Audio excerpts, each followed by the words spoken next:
రంగు రంగు గాజులు ఎన్నో ఉన్నాయి. అయితే ఈరోజు మట్టి గాజుల గురించి చెప్పుకుందాం.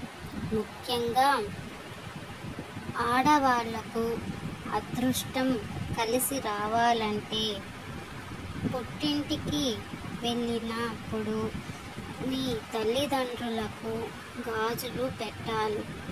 తల్లి చేత మట్టి గాజులు పెట్టించుకోండి.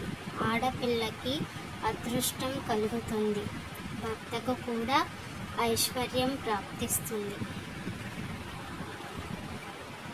ఇది సంప్రదాయంలో ముఖ్యమైన భాగంగా కూడా మన పెద్దలు చెబుతూ ఉంటారు. సౌభాగ్య వస్తువులలో గాజులు కూడా ఒకటి.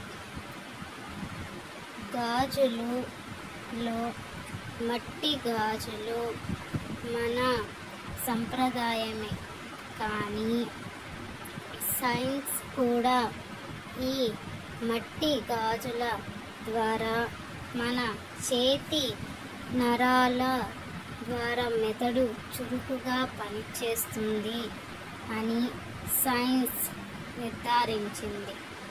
అంతేకాదండోయ్, గర్భవతులు ఈ మట్టి గాజులు ధరించడం ద్వారా కడుపులో ఉండే బిడ్డకు తల్లి ఏమి చేస్తుందో తెలుస్తుందంట. అంతేకాకుండా బిడ్డ చురుకుగా తెలివిగా ఉంటాడని పెద్దలు చెప్తూ ఉంటారు. అందుకే శ్రీమంతం అప్పుడు బిడ్డ బాగుండాలని పెద్దలు ఆశీర్వాదముతో ఆ తల్లికి గాజులు వేస్తుంటారు అని పెద్దలు చెప్తున్నారు. మట్టి గాజులు వేసుకోవడం ద్వారా చేతులు కూడా అందంగా కనిపిస్తాయి. ఇది అందరికీ తెలిసింది. చేతులు ఎంత అందంగా ఉంటాయి, మనం ఎంత అందంగా అలంకరించుకున్నా చేతికి వేసుకున్న మట్టి గాజుల వలనే మనకి ఇంకా అందాన్ని పెంచుతుంది. మట్టి గాజులు ఎన్నో ఉపయోగాలు